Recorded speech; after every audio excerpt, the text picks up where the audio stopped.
This is a great question. I do think that most of this stems, if not all of it, stems from a form of childhood trauma within the home environment. A lot of childhood trauma factors that I've seen in men who do engage in self-harming behaviors have typically grown up in homes that are very chaotic, meaning that there's a lot of there could be family violence or a lot of instability.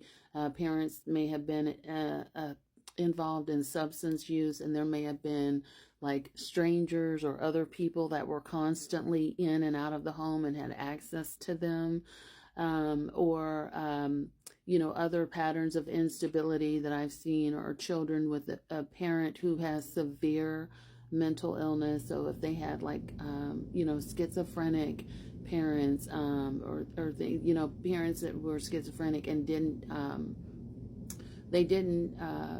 adhere to their treatment, or children who suffered from extreme neglect patterns, or also another form of instability and chaos is children who had to move around a lot.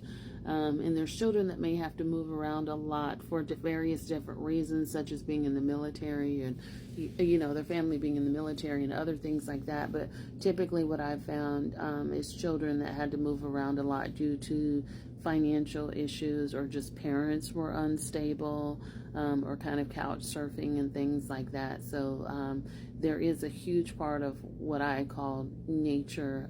Also, intergenerational patterns. So if you had a parent that was also self-destructive or also involved in the criminal justice system, there were a lot of men that I saw that their fathers or their mothers were incarcerated.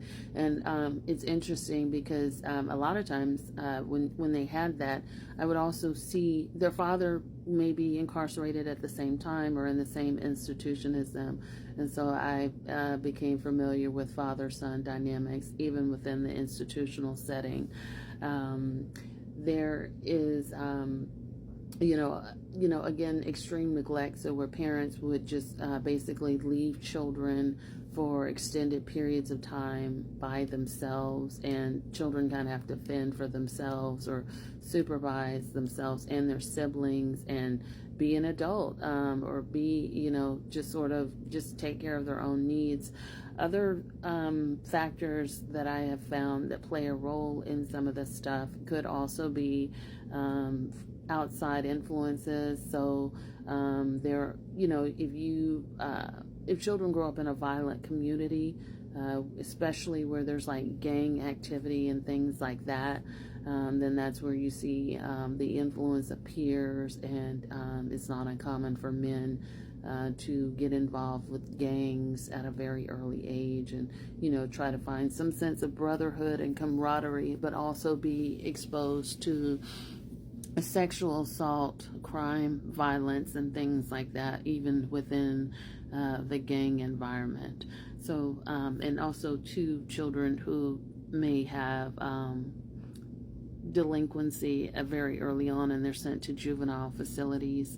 There's a lot of people that come back later on and say, well, I've experienced such and such, even within a juvenile